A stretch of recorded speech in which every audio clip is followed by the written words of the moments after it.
Everybody. So this video, I'm going to talk a little bit about the fight or the battle.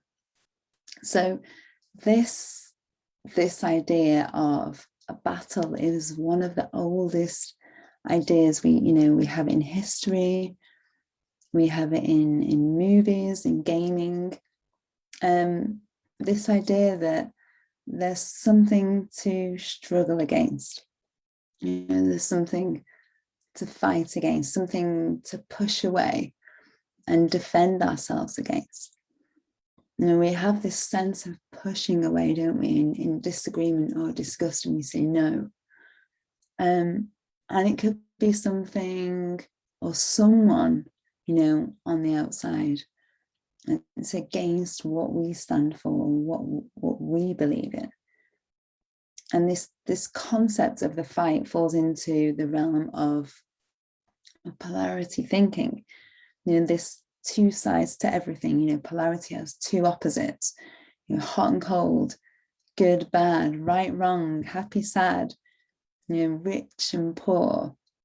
And the thing is, there's different degrees in polarity. But they are two sides of the same coin. But this fight, we're dwelling in a world of opposites and duality. And in that world of duality, there's this polarized thinking. And that's where the fight lies, in that assumption of separateness. And this is where we allow our mind's beliefs to split ourselves against our true integrity, because it's not in our true nature to be in conflict. We don't really want war, not really. So I want you to take a moment today to think about, what are you fighting in your life? What are you forcing? What are you struggling with? What are you not present with? What are you pushing against? And what is the world fighting against? There's political organizations who people will say that they're fighting for something.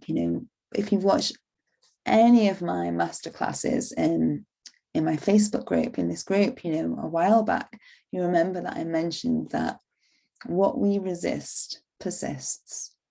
What we fight against will strengthen, because our energy is on it. Whatever we focus on, it grows. If the sun disappeared permanently, the plants would not grow.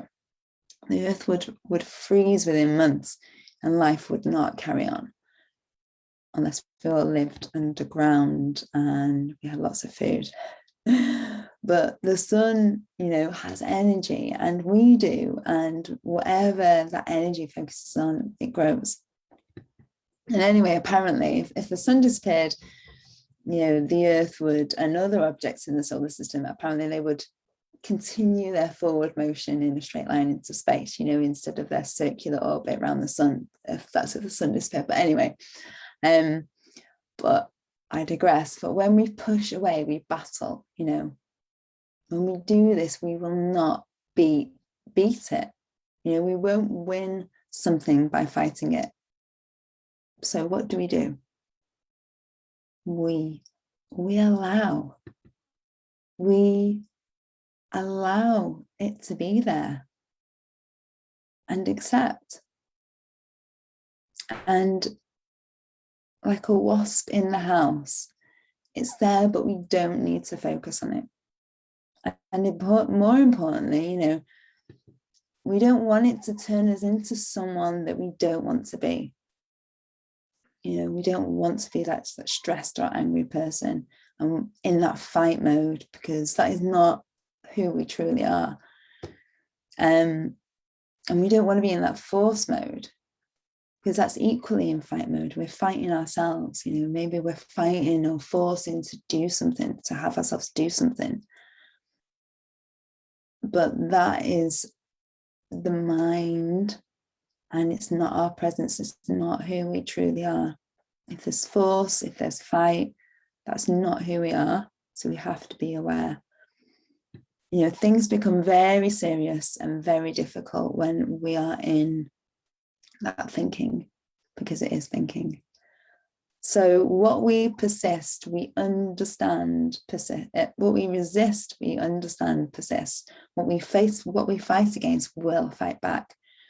And there's this happens in the war on terror, the war on drugs, the war on waste. There's a war on lots of things, you know, maybe you're warring against someone in your life. So what you fight will grow strong, you know, as you continue to fight it. And that doesn't mean that the person that you're fighting will grow strong. It doesn't mean that at all. It's just the harmful effects it will have on you, on your body, on your mental and emotional well-being. That's going to have a harmful effect. It might not even bother the other person, but it will be harmful to you. So if you're carrying something for years and years, you've just got to allow. You know, you've got to drop the fight, the pushing away, and just allow it to be. Whatever you're struggling with, if you allow it to be, it can transform everything.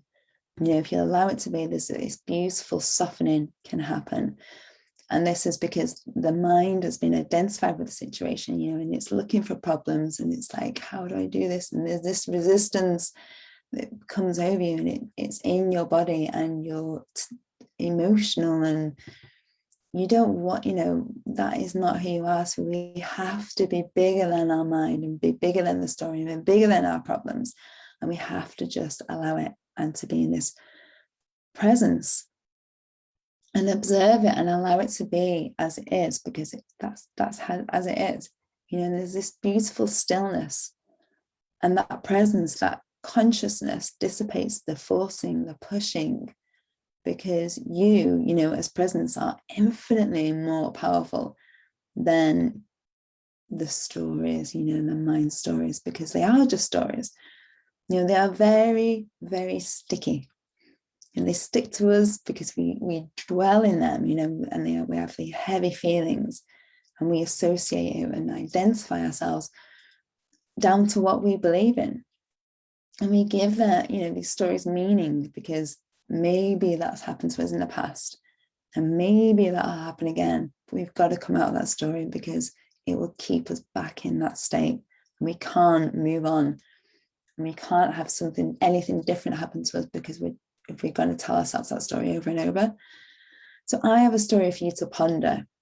And, you know, I'm not a religious person, but I love this story. So let's look at this from the Bible, you know, as a metaphor for this. So the story goes that Lot was a man, Abraham's nephew, and his wife. Lot and his wife were escaping from Sodom. I think that's pronounced quite quietly. The city Sodom, and because God was destroying it for some reason. Maybe he was having a bad day, and they were heading to a better place. So they were leaving behind this city that wasn't working for them.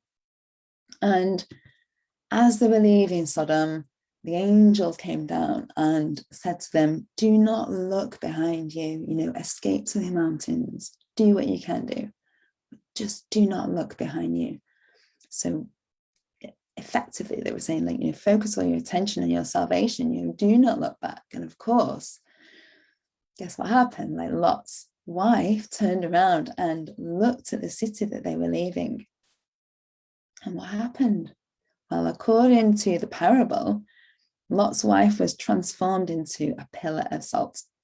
So she had this reluctance to leave her life, you know, leave that story. She was identified with it too much, with the city, and joined in its annihilation. And she was transformed into salt. You know, now what is salt? What is it typically used for? So salt, as we know, is a preservative.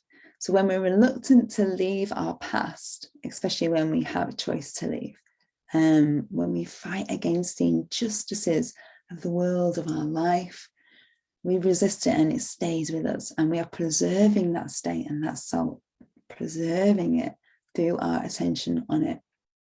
Keep looking back at the past. So the story is a really great reminder for us to not look at our past, but to look at what we do want. Everything is energy, and what we focus upon grows. Energy does not discriminate. It doesn't think about what is good and what is bad, what is right and what is wrong, happy, sad, rich or poor. It just is. It doesn't view things from like this limited mind, which is polar thinking. We as humans give those things meaning, good, bad, and so on. But energy doesn't do that. It just is. And those perceptions are according to our beliefs of what we hold on to. So you're focusing all your energy on what you really don't want. But energy doesn't care whether you want it or not. It's only bringing more of what you're focusing on. And it's not just everyday thinking that does this, it's the beliefs and our habitual way of thinking. So what can we do? Well, the answer is to withdraw our attention from what we don't want, to stop resisting that which we don't want. We allow it, understanding whatever we resist persists. So allow it all. It cannot hurt you, only emotionally.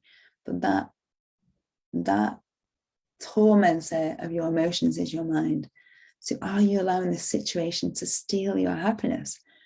Well, that is your attachment to it. That this is the situation. And I just want to read, I've been reading this recently, like The Power of Now by Eckhart Tolle. And I read this in 2007 or 2009. I loved it then, but I haven't read it since then. But it's just sat on the shelf. But I just want to read it because it really is an awesome book. So, things are the way they are. Observe how the mind labels it and how this labeling process, this continuous sitting in judgment, creates pain and unhappiness. By watching the mechanics of the mind, you step out of its resistance patterns, and you can then allow the present moment to be. This will give you a taste of the state of inner freedom from external conditions, the state of true inner peace. Then see what happens and take action if necessary or possible.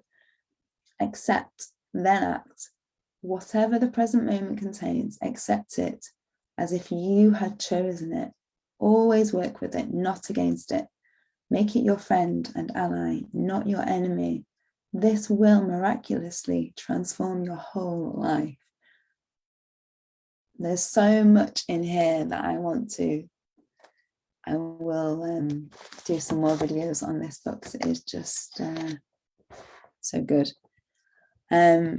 So yeah, I will as you can see, I've got the person up. So make it, the situation your friend, and focus on what you do want. Allow it to be there. Allow it to be the wasp in your kitchen to just fritter around doing its thing. And maybe you're fighting a person in your life, and maybe you've been fighting this person for some time. So start to focus on their good aspects. Everyone has good aspects and bad aspects. Even you. I do. We all do. We've just got to focus on what's good, because we all have good in us. We all also have problems like with man-made systems. So don't fight against them. Don't attack. Instead modify your perception of them. Change the roots of injustice. You don't go out and demonstrate and fight against it. You certainly can do that, and people do, but that is not the answer. Rallying against oppressors. Don't do what the masses do. That doesn't solve problems. That's just treating symptoms. You become so overwhelmed by your situation that you lose all sense of life, of yourself. And what solves the problem is changing you at a fundamental, deeper level. So all your results in life are coming from what's inside of you. So we have to change the inside first before we get results on the outside, before your results can change. Now, if you're living in this struggle, and if you want change,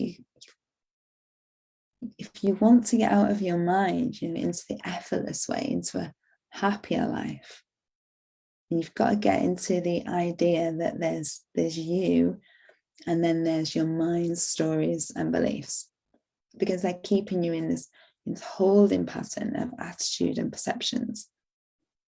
So that's it for me today. That's it for me for this live. So start allowing. And as Eckhart Tolle says, it will transform your life. Make it your friend, make it your ally. You don't have to be best friends with this situation. But I had a quote I had somebody say the other day, let's work together. Let's work together. If you're forcing a situation, start saying, no, we're going to do this. It's like, no, let's work together. Your children, let's do this together. And that can transform your life, like the situation, your perception, and how you approach things. So anyway, that's it for me today. And I'll see you in the next one. Bye for now.